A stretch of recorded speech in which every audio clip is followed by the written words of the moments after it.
Hey, it's your guy Ron Moten, and I'm on the south side with my guy, Lonnie Bee.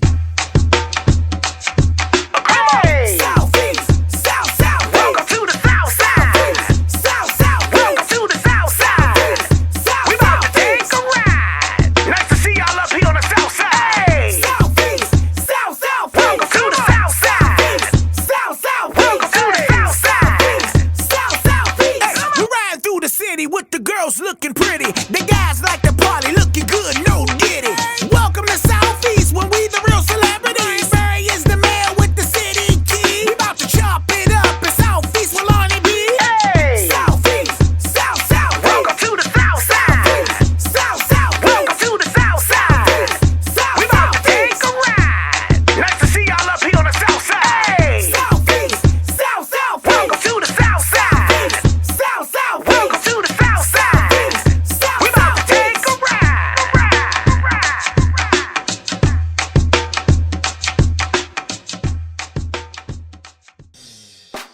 So it's your guy Ron Moten, I'm right here. I got on some hookahs that I got from Saks Fifth Avenue, this outlet. Shirt, Checker Enterprises, all right, on the south side.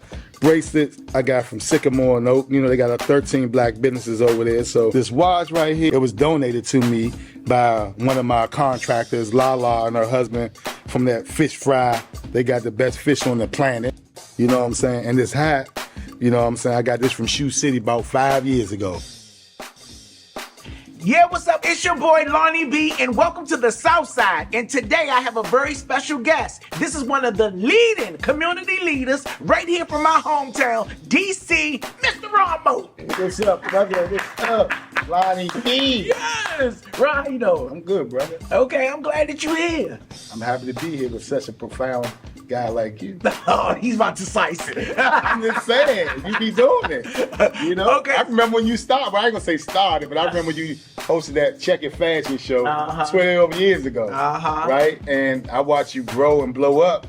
You know, self-made. You know what I'm saying? Yeah. People don't appreciate those self-made individuals. You right. So I watch you grow, and I'm proud of what you've been doing. Thank you, Ron. Ron have also been doing some great things here in the city. Now, first of all, before we get into the things that he do in the city, I want to know your background as a DC native. Okay. Like, where you from in the city? So I grew up uptown, where I grew up until 2002. I moved across town because I couldn't afford to live there when I came home from prison. Everything had changed. Petworth was gentrified or being gentrified. And I was doing most of my work on the south side anyway, so it made sense to move to Southeast. And I was in Ward 7 for 22 years. Yeah. Okay. So you really from uptown? Uptown, yeah. I went to Roosevelt High School. That's where I went to high school. Okay. Yep. Now, what struck your interest into being a community leader? So when I went to prison, my brother got killed a month after I was locked up. sorry to Needy hear that. and Clarence got killed together. And then one of my best friends got killed 6 months after that. And that's when I knew, like, that was God saving me. This like I needed to go to jail to save my life. Just like some of these youngers today, they keep letting them out, carjacking after carjacking. Somebody need to save them before it's too late, before they get that big number, right? Right. I got saved, right? Okay. So when I went to prison, I got my high school diploma, went to college, came All home. in prison? All in prison, right? Came home, it was an organization uptown called Ceasefire Don't Smoke, the Brothers and Sisters, that was being formed at the time with Al Malik Farrakhan and some of the group young people at Lump, Eric Tapp, or some of the people I grew up with, snatched me in there, became the spokesperson.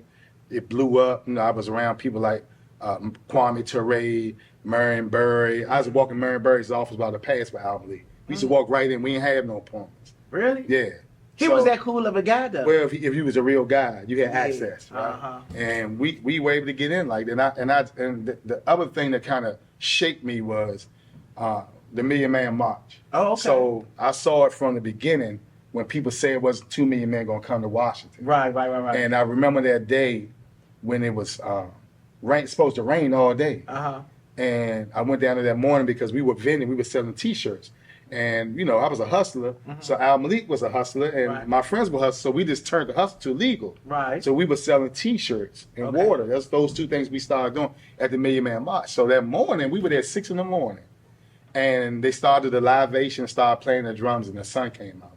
And then 2 million men came, and then I went back, and process when everybody said that it wasn't going to happen. Yeah. So I saw a miracle happen in real time and was a part of it. I was a youth organizer, right? So that experience, nobody can tell me what can't happen, what I can't do. Right. Because I've seen it too many times now. Right. When you believe in our ancestors and that one God that we all serve, can't nothing stop you. Nothing. So that's kind of like, and when I came up, I was raised by, I was in unique situations. My grandparents raised me most of my life. Them grandparents, man. And they worked hard as hell, man. Grandparents. So I always saw them work hard. My mother worked hard until she started having her issues. My father always worked hard. He had his issues. But all of them came back and worked together to shape my life. Right? And I had that support, which a lot of youngins don't get when they get in trouble. Right. They come home to nothing sometimes. Right. Or go in because they don't have nothing. Right. So, I always thank those family members, especially those women who had my back, brother. They had my back when nobody else did. Do you enjoy being a community leader?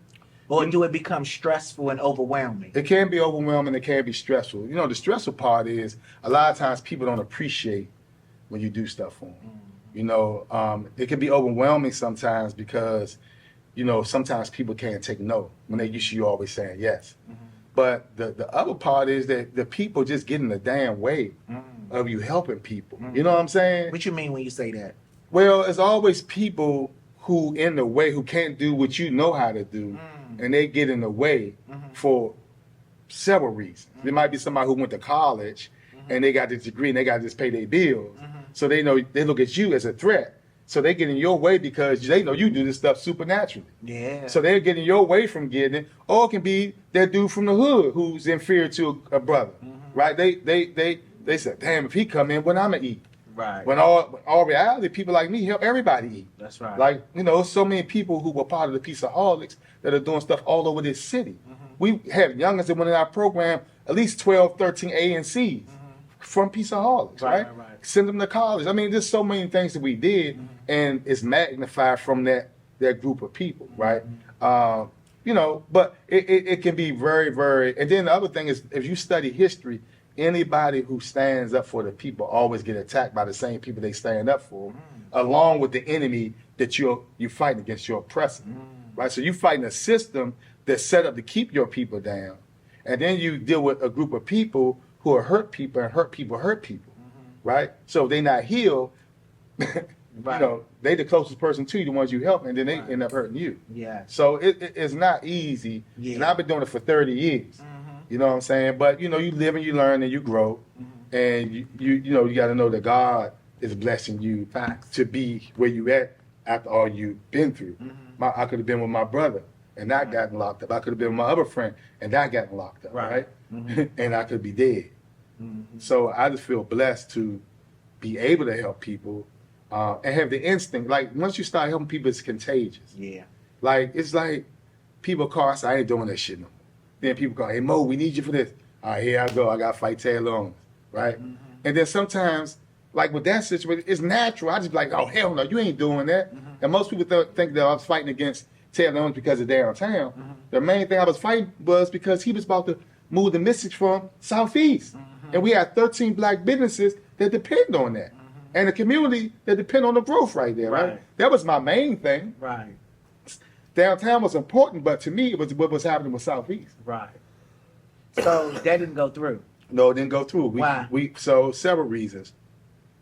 We organized with the people at Alexandria, and So hold on. So what we're talking about right now is we're talking about they was trying to move our female basketball team, right? and the Wizards and Capitals. They was trying to move the Wizards, the Wizards, the Capitals, and our female basketball team from out of DC to Alexandria, Virginia. Well, the girls were gonna go downtown, and the two teams were gonna go To Alexandria, Yeah, Virginia. yeah. Okay. And there was a boycott to stop that so they wouldn't go to Virginia. And he's about to tell us why. Yeah, so How did it not go through? It's a couple of things. We organized in DC to get a spot on.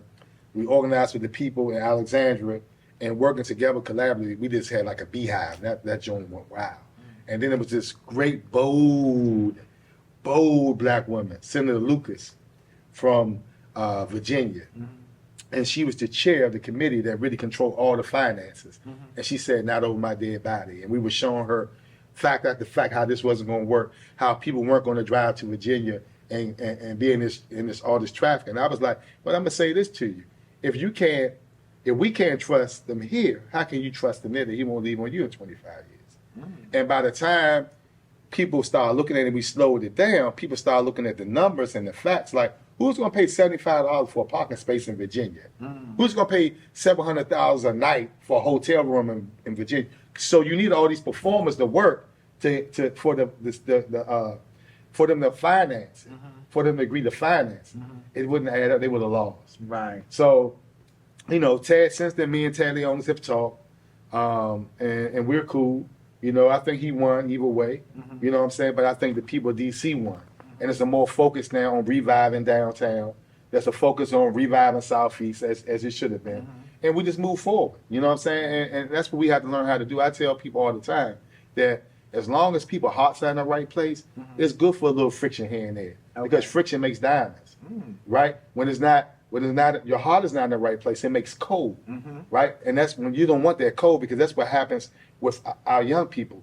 They go back to dirt and the earth because of the negative friction that we're seeing, right? The positive friction makes the diamond. The negative cold is the same form that we see when we're destroying each other, going back in the earth. Right. So, yeah. That makes sense. So early in the conversation, you heard Ron talk about the Peaceaholics. Now, he was a part of the Peaceaholics. He was one of the founders of the Peaceaholics, which was a peace movement here in D.C. that started in what year? So we started actually in like 2002.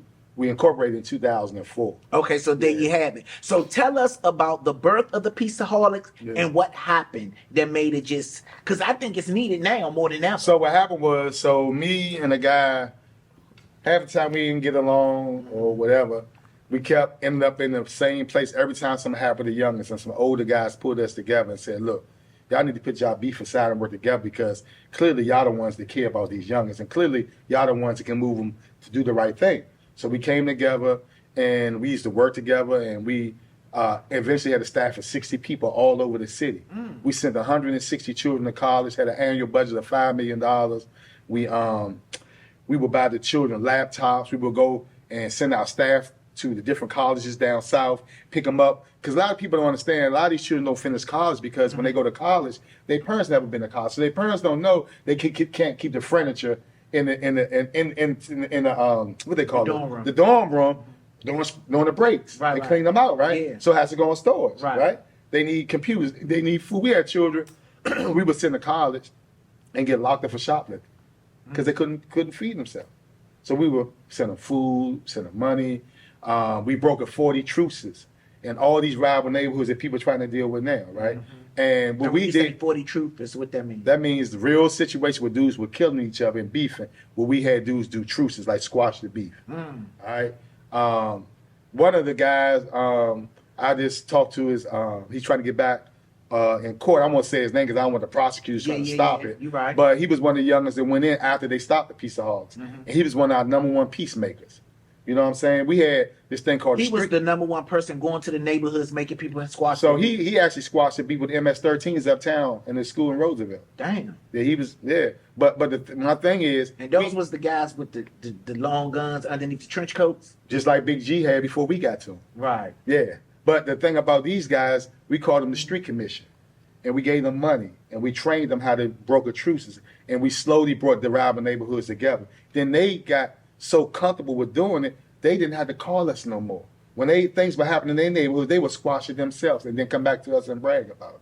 And that's what it's all about. If it's set up where me, Ron Moten, or you, Lonnie Bee, got to be in the neighborhood forever, then you just pimping. Yeah. If you teach somebody and they able to empower and uplift their own community, then you're not pimping. You doing God's work. We were doing God's work because we used to tell our staff that if you're coming for a job, you're in the wrong place. This is a ministry. So our work was a ministry. If you called us at 5 a.m, you had to answer the damn phone. Yeah. If they didn't answer the phone, you had a problem. Yeah, and we got paid to do that. You know what I'm saying? We didn't get what these guys are getting now, nowhere near. And people said we were getting a lot of money. I was working 16-hour shifts, and people said $100,000 was a lot of money.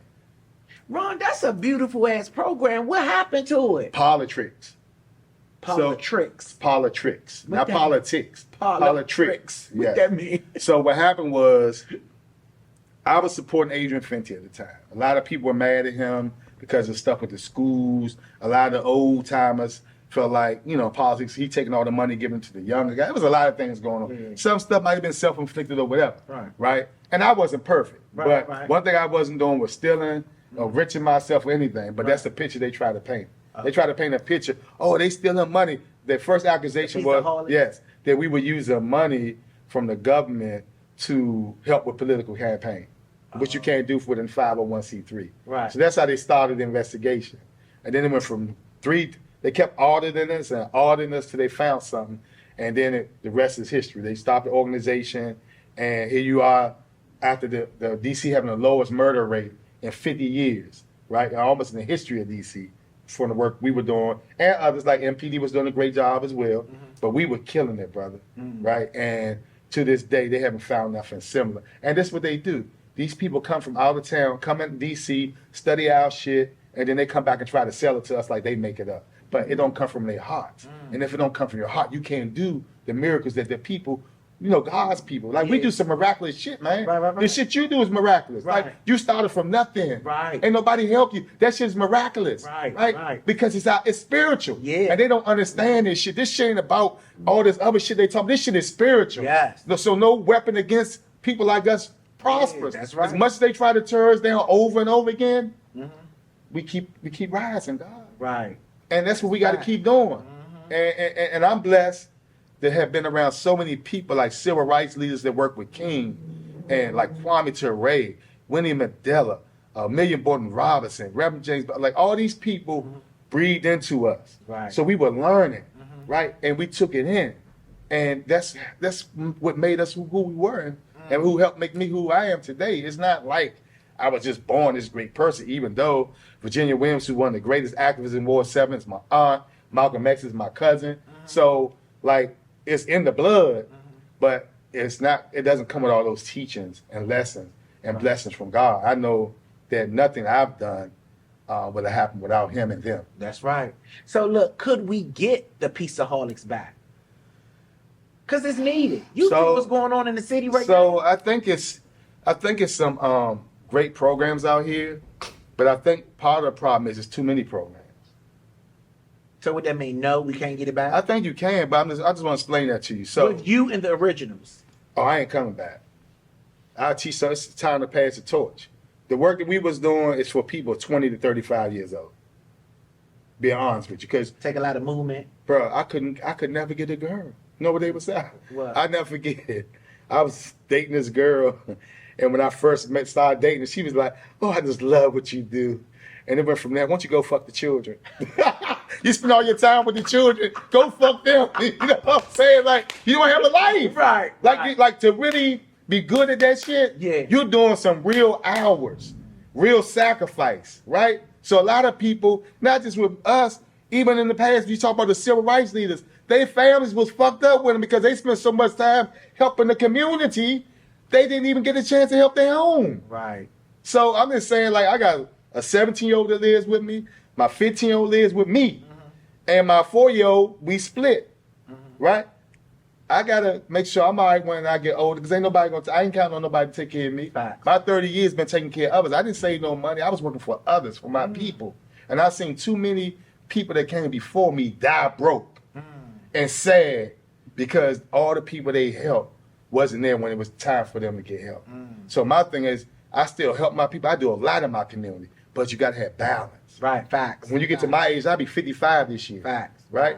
So I gotta have balance. And balance is still helping and fighting where I need to, but I gotta make some more Ronald Motens. Yeah. I gotta magnify the knowledge and intellect that I have now in people who are willing to receive it. That's what I'm supposed to do as a Right. God.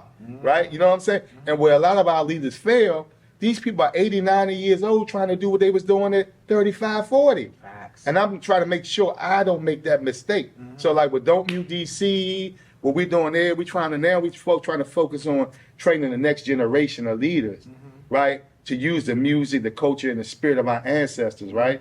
To fight to win. Like I always tell people, like I see some people, police precinct, right? Protesting. I'm like, why y'all here? I said, didn't that guy, this, that, and the other? Didn't y'all knew, right? So I understand you protesting for the guy that got killed going on the 3rd Street tunnel when they chased him and killed, like it wasn't you called for it. Yeah. But when we gotta have a moral compass. And when you're doing this work, you gotta stand on what's right. Right. And a lot of people get so caught up And their emotions. not just emotions, but with the streets. Right? So it's a line. Right? You ain't supposed to cross that line. But if you say it's all right for people to terrorize your fucking community, right? And say that you can't do nothing about it, then guess what? Just know the white people come to take your community. Right. Because the quickest way to gentrify a community is not with the rent going up, it's violence. Because what happens when violence comes? People leave. They go. Then property values go down. Who comes to buy stuff? People with money. That's the way the system works. So people think that, oh, these rent prices, yeah, the rent prices will push you up, but violence will push and gentrify a community faster. We saw this in the 80s and the 90s. People got to think and understand. Y'all don't understand. Like, you're being pushed out, not just from the rent prices, the damn violence going to push you out. So if you don't do nothing about it, and you want to let children out, 8 carjackings, 8, and then he's dead later, or then get 20, 30 years till the feds come and get him with the RICO Act, because that's what they're doing all over the country. They'll let you get 8, 9 charges, right? Then come and snatch your damn cell phone, and then they go through your cell phone, you got the whole movie in there. Everything you did, and then you 16, 17, they hit your ass with the RICO, and you call people like me, and guess what they say to all the outreach workers then? I wish somebody would have stopped me in my tracks. And all these so-called advocates that don't know damn thing about our community, they gone. They're not sending money to your books when you got that 20 years. Right? So people not thinking about that. That's facts though, Ron. They're not thinking about that. I lived it. So it's better to stop our youngest, help the parents, hold parents accountable, because some of these damn parents should have no more children. Facts. Don't nobody want to say it. Facts. You keep spitting children out, and then we see you out on the street talking to your damn child like they're a damn dog. Yeah. And then next week we see you with another bubble in your motherfucking stomach. Yeah. Now, nobody want to talk about that. Yeah. Fuck that. Yeah. That shit destroying our fucking community. And the fathers. It ain't just them. Yeah. You want to keep sticking it in, but don't want to be there for your children. Exactly. So like we gotta stop that. Right? And you know, a lot of times we get in the beast. I've been through the beast with the baby mothers and all of that. And you know, the children suffer behind that. We all right. Yeah. They suffer. So my thing is I tell people, man, like, if I can do this all over, I would think 20 times before I get in the bed with any woman. I tell a woman the same thing. Think 20 times. Is this really the person you want to make a mistake with? We got to have those real conversations. I had a mistake with my 4-year-old, but me and his mother is a great mother. Right? She get on my nerves sometimes, but she's a great You're not woman. saying hold on, what you mean a mistake? You calling a kid a mistake? It wasn't by design. At 50 years old, hell, going out trying to have babies at 50. But it's the best blessing in my Don't do damn that, life. Janet. Don't do that, Janet. But- Janet Jackson. Listen, She did. but it's one of the best things that ever happened in my life. He's like the joy, but I wasn't planning it. Right. You know what I'm saying? That's right, bro. And it could have been by the wrong person. Yeah. And it been a damn nightmare Right. on Elm Street. Right. Right? But it wasn't, so it's Right. like he my ride or die now. But Right. what I'm saying is, it didn't have to end up that way. Yeah. I would have thought twice about all the things I've done. Yeah. And we got to start having these real conversations, because you can't have a community without family. And we don't have no families. You remember when we came up and you might be in a family, your father ain't there, your mother going on drugs, but you had your aunt and your uncle who were married. That's my- and they filled in, right? That's my family. Right? So that's what we had. So even though we family. had these families that was messed up, we had enough institutions of families, husband and wife there to fill in for the ones that were dysfunctional. And right now, that's not even a conversation now. And we had those grandparents that narrated it all. They narrated it all. My grandmother was Yeah. oh my God. Yeah. You know what I'm talking about, right? Yeah. So like, but we following Sexy Red. Our children follow Sexy Red, brother. And you know, let her do her thing. Yeah. But bro, my children ain't. Yeah. No, I'm just saying. Right. Even if they listen to Sexy Reds while I'm not watching, I'm letting them know this shit ain't cool. Yeah. You see what I'm saying? Right. Because you never know what your children listening Right. to when they got Right. the headphones on. Right. But they gonna know from my side the balance is this shit is a commercial. Right. This ain't how we act. Right. right? And our youngins getting trained by the music, the video games, and like you say, the stuff that you trying to do. We got to pull them back inside, because this is what happened in Southeast. Since we're talking about Southeast, J-Rock got killed in 2002. What did we do? Remind me, what did we do? We took all the after-school programs out because everybody wanted the schools to be so-called safe. So instead of fixing it, they just got started slowly getting rid of all the after-school programs. And that was the last very positive relationship that youth and police had in the DMV. Because remember, it was the officer friendlies used to be in Baloo. Yeah. And the children had to get put out at 8 o'clock. We just had to put them out. They didn't want to leave. So you talking about DC rec centers? I'm talking about the rec centers. And every school had after-school programs back then. They did. Right? What year was this? 2002. Okay. Then in 2009, 10, PG County and DC shut down all the go-go's for youngers, all age. Now, you know, sometimes they Now, used to, it was because of violence, right? And fights and so shootings. you have violence and shootings, but that's here and there. Right. So what we do as adults, we always throw the baby out with the bathwater. So instead of fixing it and making it safe, to make sure our children have, we had as children, because we had fights too. We just wasn't killing each other, right? Right. But it was a positive outlet for the most part for young people to interact with each other, right? Right. We eliminated, they start embracing just rap music only that we had no control over, because the go-go band talk crazy. We can say you got to tie that down a little bit, right? No structure. They start having their own turn-up events in the hood there and all this, you know, start using drugs heavy and all the stuff that's in the music now and boom, boom, boom, right? And then when we pull up now, we go to U Street where we like to congregate. Why are these young people here? We go to National Harbor. Why are these young people out here? We go to 8th Street. Why are these young? Because they ain't got no damn where to go. Facts. We did that. Facts. So we got to bring them back in with the stuff you talking about doing at nighttime. Facts. When we open the museum, we got a recording studio in there. Facts. We got a LED screens that's going to be in there for podcasts, teaching youngsters how to do all that type of stuff. We got stuff for them, and we need more of that all over the city. Because DC spend more money on programs than anywhere in the city. So if somebody say DC ain't doing it, they're a goddamn lie. They just don't know. They just got to do better in how they allocate it. Right. And what's hurting a lot of I will give the influences this. What we had when we was doing the work, if youngers was cutting up, MPD could put pressure on them, and it would push them our way. We could be the option. Until recently, it wasn't no pressure. They could do whatever the hell they want. Right. They wild, wild west out here. How the fuck you do 8 carjackings and you back on the street? Carjackings. I ain't talking about now with a gun. With a damn gun. And you on the street. How? Makes you wonder, is that by design? Makes you wonder. That's facts, though. Because I know people that did 20, 30 years for nonviolent crimes. And I know when we were fighting to bring all these brothers and sisters home, we were fighting to bring people home who committed nonviolent crimes and bring home people who committed violent crimes after they did a certain amount of time and learned their lesson, let them have another chance. But to say that you can do whatever you want and don't get no reprimands, you setting them up for failure. And that's what we've done. And then we want to blame them. Now, when you said that Peaceaholic's not coming back, but there's some other great programs in the city, give us some of those programs. So you have Not Kill the Streets. You have India like that works up Woodland with a lot of children, Indie Bees. Shout out to them. Yeah, you have brother over some brothers up in Saratoga doing some work. Oh, okay. It's some people out here. You got the sister. It's real tall. My mind just be shot sometimes. Mia, what's the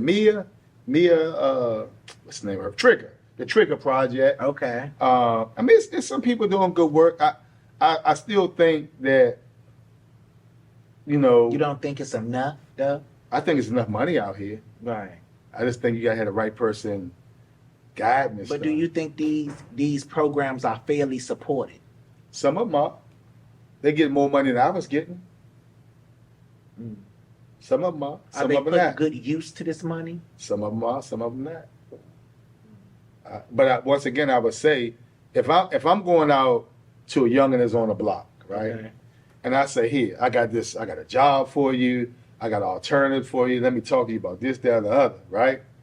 And then I know I can sit out here all day. The police can see me be right across the street in their car. Ain't damn thing they can do. They can't jump out no more. They can't chase me. They can't do that. I can get in the car, you and do it, run into somebody and just take off. They can't chase me. I know this. That's the law. That's the law in DC. Right. So I can do whatever the hell I want. And every song I'm listening to is telling me to trap, to turn up, to do this and do that, right? Papa Marley. Why am I going to listen to this guy that's coming to try to tell me something? So, but if there's some repercussions with this behavior, and there's a little squeeze, when I come and talk to you, say I got an option, and something that makes more sense than this shit, what you think you're gonna do then? Right. And that's the problem. We in America, this is what we do. We go from one extreme to the other. We went from mass incarceration and a cookie cutter for every crime, just locking everybody up, right? To wow, do whatever the hell you want. Ain't nothing gonna happen to you. Right. That shit don't work. You can't do it. It has to be a balance. Yeah. Right? Repercussions. Everybody needs a second chance, but you Right. can't get a fifth chance before you sit down for a minute and we get to working on your brain to do an assessment to see why you doing this over and over again so we can fix it and give you a chance of life versus death and terrorizing our community and terrorizing and robbing old ladies and women and shoot innocent babies. Like, this shit is not acceptable. All these little teenagers dying in the DMV because these straight bullets and stuff, it's not acceptable. See, when we came up, if you shot a little girl, I don't care, accident or whatever, you wasn't gonna have a good time in jail. Man, you can do that shit now, go to DC jail, you're a hero. He went hard. So The street code ain't the code no more. nah, the street code ain't the code. We don't take care. When we used to hustle, we would make sure we took care of the old people in the neighborhood. We made sure they were safe. They didn't fear. So in turn, All they the would kids had ice cream. ice cream. We would do the block parties. Parties, yeah. How you gonna do a block party now? You got to worry about somebody shooting the block up. Yeah. We can change what's going on. It's doable. You know, a lot of people are giving up. I think there's some great people out there. I think that we can rebound and move forward. You know, but you can't do a lot if you're not talking about the economics. If we're not building people up and taking these young people, teaching them how to be entrepreneurs, being owners of business and other things, it's a lot more than just squashing beefs. Right. I think the youth nowadays are attracted to the image of things. Like, they like the flashy cars, the clothes, the jewelry, the money. So, you know, I think that's how a lot of them are attracted to that fast life. And, you know, and they feel like they don't have to go to school to get that. They could just make a diss record. Yeah. So that's the curse of the internet. You know, it's pros and cons with it, but everybody wants the microwave now. They want it to happen The overnight. microwave lifestyle, And it's an illusion. It is. Because nothing worth having comes easy. Nothing worth having comes easy. And, you know, what I tell people, every single thing that I've got, I've always had to work free before I got anything. Because where I come from, what I've been through, I always had to do something that others don't. So I had to prove myself and make myself valuable, and then I might get something. And, you know, the sad thing, like, some people think I'm a millionaire. Nowhere near, and I'm trying to get there. But, you know, like, everything I've gotten has gone into buildings and into people. So I haven't gotten rich. Right. I know people who come up like I have, that was in that circle with me, who are rich. Okay. But they didn't choose to serve the people. Right. They help them now because they made a lot of money and they get back. Right. But I stayed with the people. Right. And most of the time, that's not profitable. Like, when you get a grant, I give you a prime example. If I get a grant for $5 million and it's for fixing the building up, that don't go in my pocket. Right. That goes into the building. Right. You understand what I'm saying? I'm not a developer, so I don't get development fees. Right. You see, so Yeah. people don't understand that. And if I don't get the project done by the end of the year and the money's in the bank from that grant, guess who paid the taxes on it? You. I do. Right? Even though I'm not making no money. So people don't get to see all these things All that that you it have, takes. all that it takes, and the thick skin you have to have. Because, you know, when you seem like you at the top, you know, I tell people, it's like, you're going to get a lot of hate. You might not see it, but I do sometimes get a lot of hate. But I tell people, you know, haters are your horse manure that makes your grass grow. You can't let that horse manure, let that shit get in your way. You can't pay the attention. Right. Put that shit in the ground and let your grass grow. Right. Let it fertilize your grass. Right. Don't get it. If you give it sun, it's gonna burn your grass up. Mm-hmm. Don't give that shit no light. No Throw light. that shit in the ground and let it fucking let your grass grow. That's And I tell young people that all the time. That's- Let them haters be the shit that make your grass grow. right. And that's all I do, man. I just try to hang around good people, you know, that can help me. I got friends in Baltimore and other places, and all these guys are working together and women to uplift each other. If you're not around nobody who's trying to change and uplift, get the fuck away from them. Facts. Because all they're going to do is pull your ass down. And you All know, the way down. it's something about us. Some of us are just so scared to detach from bullshit. Yeah. And then when the bullshit burn you, you act like you surprised. Because And- don't nobody want to be called a sellout. They think they be called a sellout. Or, you know, when you detach yourself from where they normally see you at, they feel like, oh, you changed. You You changed. better. Yeah. You know. But you know, it's all about growth. you know, that's the problem with a lot of people. Everybody pressed to be liked. I don't give a fuck what you think about me. When I started helping check it, everybody called me gay. He Really? fucking with the faggies. That's what they said. And then look. Yeah. I'm oh, they called me gay. Yeah. Because you want to help us out. Because a group of gay people came to me and asked me for help. And I helped them like I helped anybody else. And what they say wrong? Oh, I mean, shit, it was hard for me to get a girlfriend sometimes. Everybody thought I was gay because I was helping check it. And they say he fucking with the fag. He fucking with the fag. Look, but guess what? The same motherfuckers, when we got those buildings, oh, that shit was gangster. Uh-huh. Yeah. And y'all did a movie. Yeah, we did a movie, everything. Yeah. But the same people would say he fucking with the faggies. Some of the same ones that I knew was talking about me came and said, oh, that shit was gangster. You know what I'm saying? And that's why I tell people, you can't worry about what other people say. But what made you want to help them? So this is what happened. Netta, Star's sister, had got shot 3 times with AK-47 Oh, dang. around Trinidad. So I had went to see her. When I went to see her, Star was on the phone in prison and said, why you don't ever help the gay children? I said, Star help anybody if they want to help themselves. Right. So when Star came home, she pulled some of the leaders of Check It together, and I started helping them. I wish I wanted to do. They was like, we want to do fashion.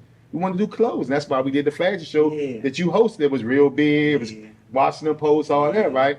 And what was sad about that, though, this is what people don't know. There were a lot of people who wouldn't work with Check, wouldn't touch him. I was working with them, but I wasn't getting no money. I didn't get money until 6 years later. So I went down there and diffused something with 200 youngins who people say were terrorized, but they wasn't really terrorized. They were just bad as hell. But because they had to put this persona out that don't fuck with us. Because they were getting their ass whooped. They would beat them up in schools, and instead of schools, they would put them out of school and everything. So they formed a crew to fight back. But I got them and convinced them to leave Gallery Place without any money and work with who I could work with no money. Can you think about like these young They people? was down Gallery place doing all that fighting and stuff. They were fighting. Some of them were shoplifting, but they were surviving. Most of them had been kicked out of their houses because back then it wasn't, accepted. So a lot of their families didn't accept it. They were gay. They kicked them out and things like that. And they were like each other, like they supported each other. They were their own family. Their own family. And some of them are doing well. I was just so funny. I saw one of them the other day at Sycamore Oak. He was like, "You don't remember me, do you?" I said, "No." You look for me. He said, "I was with the Check, and I was in there when you used to come to Eastern High School too. And it was something you said that made me change." He said, "Now he got like 1 million followers. You know what I'm talking about? Got the blonde hair, does the face, does the Style channel. Yeah, yeah. He was in Check It, right? And he was like, "You." He was on the show. He told me, "Say you were the ones that got me to change my mentality." You understand what I'm saying? And I've gotten that so much in my life. Sometimes people think every child needs a program. Sometimes they just need a word of wisdom. And it turns the light bulb on. Everybody don't get it right away, but some people just need a conversation. You know what I'm saying? That's right. And that's why you never know who you affect by one of these shows. That's right. I've gotten that a lot in my life. Right. So yeah, that was the whole Check It thing. Like I said, Now hold on, Ron. Now for those of you that don't know, explain to them what is the Check It, because they probably say they don't know what the Check It So back then, Check It was what people labeled as a gay gang, but basically was a gay family that sometimes got extremely violent and kicked it there. Like you for a Check It, they would follow your ass home and beat your ass at your house. Right? So they were gangster. I never forget, Peaceaholics, we did this show. at the DC Army, the Bounce Beat Awards with Team Major back then. Okay. And it was a big show, so we used to follow the social media back then, and we saw they was about to fight, and we was like, y'all can't come in. They was about to fight this neighborhood they was beefing with. So they came and saw me outside. Mo, please, we promise you we won't fight. We promise we won't fight. So I was like, all right, now, I'm gotta keep me your word. Right.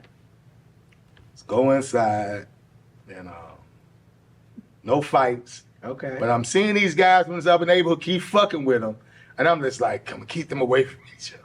So I give them this. A whole bunch of straight guys was fucking. There, they waited till the end of the night till the show was over. And I see these niggas laying out on the ground. And that's not took one of the checking members as you see the documentary. I said, your ass need to go in the ring. Right. Like, you need to go get paid. Like, you gonna do this shit, why don't you go get some money for it, right? Right. So, yeah, so, you know, it was a learning experience. It was hard because I'm not It was gay. a good thing that you did. Yeah. It was a good thing. No, it don't got nothing to do with you being gay. You a man. Yeah, And you yeah. confident in who you are. And Oh, when yeah, you pulled into yeah. them, that was brilliant. Yeah. That was brilliant. That's why I didn't have a problem with doing the fashion show. Right. I was like, oh, this is what's up. Right. And then after that, y'all just, it just And blew cheap up. rooms. Like, a lot of people say, don't do nothing with the police. Man, listen, I tell people all the time, go all the way back to see, it was some police that kept a lot of brothers out of jail. Because they let us know what was going on so we can go do, man, listen, you about to go in if you don't change this or whatever, right? We had dying grooms, chief dying grooms. Her police was calling them faggots and all that stuff down. She was the assistant chief. She was like, well, I'll tell you what, Mo, you get them and I'm going to get my police. And we had dinner with the chief at Clyde's and Gallery Place with 13 leaders from Check It. And that's pretty much where it all started. And then from that point on, the boys club, we would do at the MPD Boys Club uptown. We would do the fashion show practices there. That's where we had the event at in that same building. And it was like a mutual respect. Like, we understand y'all going through stuff, but y'all got to chill out a little bit. Y'all got to calm down. And I'm going to take my office, and they're going to respect y'all too.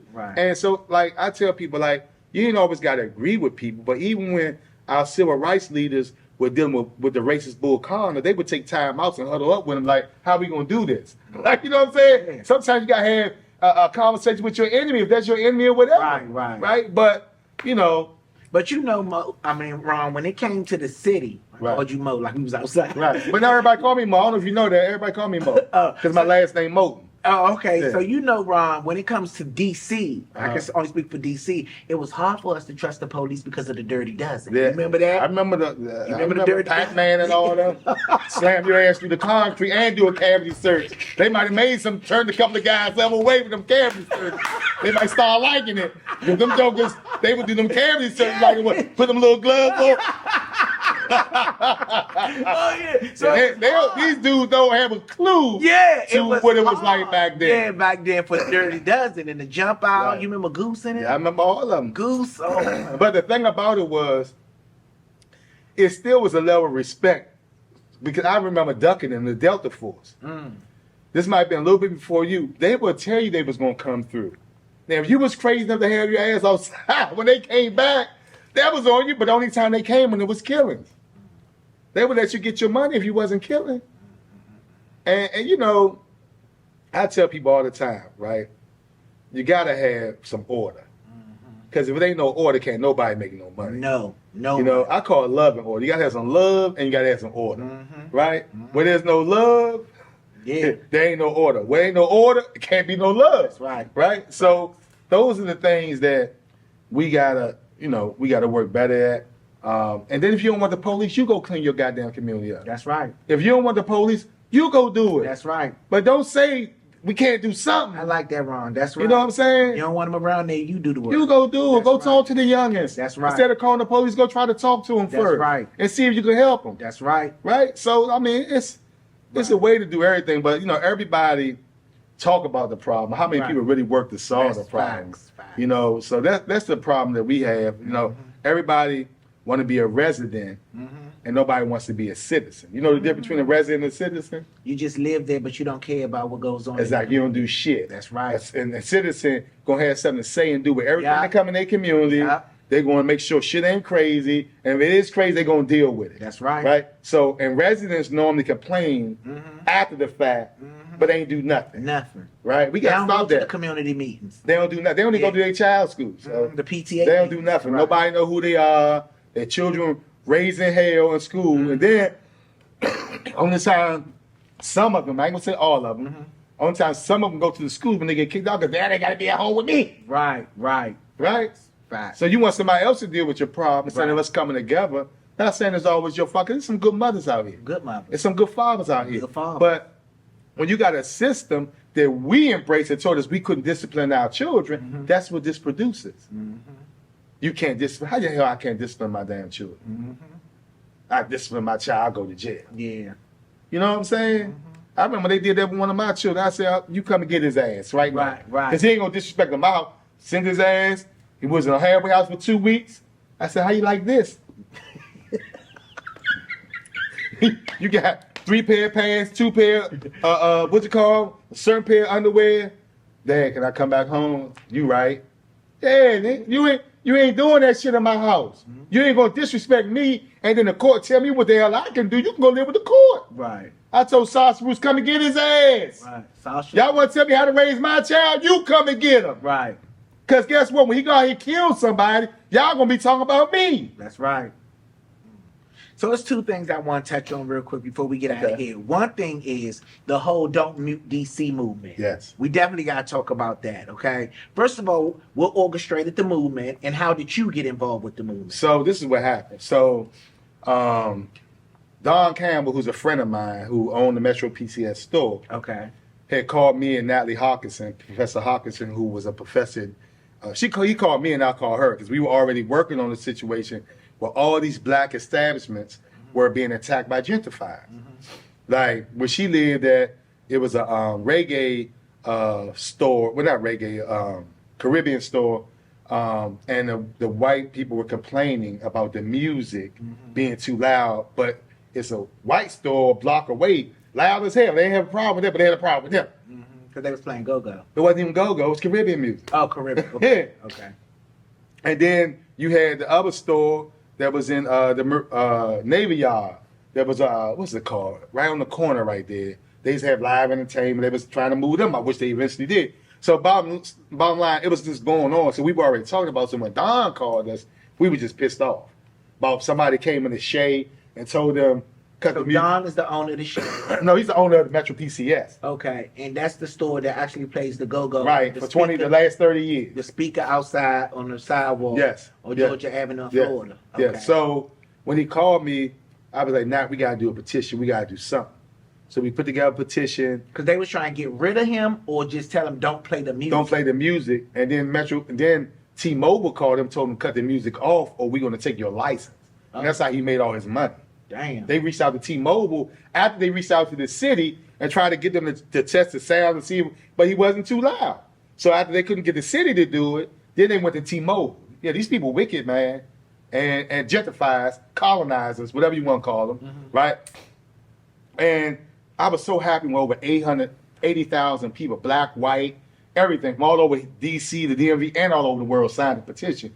And, you know, it was people like Tony Lewis and others who helped push it out. We were all working together to push it out to the masses. And it worked, man. Then Mochella came, and they were doing a protest in the street, and a lot of other things happened. But what we did was we took Don't Mute DC, and everything we did was intentional about addressing issues for black people. Like, I don't know if you remember, they were about to shut down the hospital east of the river, UMC, for 160,000 people. And this was going to happen right. We didn't know it was coming right before COVID.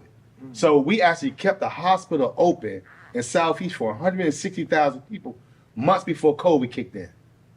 And we didn't know that was coming. We did a big protest with hundreds of people in the parking lot with the Nurses Association, and one day we flipped that with the city council, right? We worked to keep with the funding of Banneker High School, worked with the students there to deal with that. We of course, you saw the thing with Ted Leonis. And my thing is, I had nothing against Ted. I had to get something against the process of what he was doing. So, you know, I fight. You know, that's what I do. Right. And we had, DC became the official music. Go-Go became the official music For DC. of DC and it got funding. What year was that? That was 2020. Okay. Yeah. So that became the official music of music yeah. for DC. So, and this is actually the 5-year anniversary of Don't Be DC. It should have been. It should have been, but we glad that we got thanks it. to Kenny McDuffie and the mayor has her staff has been behind supporting go-go music. I think we should take it even further, right? Because You music. voted for the man? Did I? Yeah. Hell yeah. I voted for her. I voted for her. I voted for Kenyon. I voted for several You people. like the man? You like what she doing with the city? I like the mayor. And I like her because I don't always have to agree with her. Mm-hmm. Like, one thing about Ron Moten, if I don't agree with something, I don't agree with the damn bike lanes, I'm going to say it. Do you ever think about running for mayor? You know, it's so funny. Did you see my April Fool's joke? Mm-mm. So I did an April Fool's that I was running for city council. Oh, okay. And Would you ever do that though in real life, Ron? Nah. You know, I'll tell you like this. What I I plan don't on, think you'd be a good I candidate. think I would, but are people ready for the truth? I think that's what we need. I think we need people in there that we can relate to. Yeah. I think you got some good people who are waiting to get in the driver's seat that will listen to people like me and you. I think I'm better at pushing things from the outside. And if I did do it, it'd be when I'm like 65 or something. It wouldn't, Right. It wouldn't be now. I got to look. 30 years of my life has been to the people, and it go by so fast. I'm just starting to take trips and do things that I was doing when I was 18. When I was 18, I was in the streets. I was going. Me and my son mother, my oldest son mother, we were at DR at 18. You know what I'm saying, back then? But then it was a big gap where all I was doing was just helping the community, which ain't bad because I should have helped the community for decades after selling drugs in my community. Right. So I don't know how many lives I destroyed selling drugs in the community, but now I gotta have some balance. But thank y'all so much for being here today. And remember, if you're not on the south side, you're on the wrong side.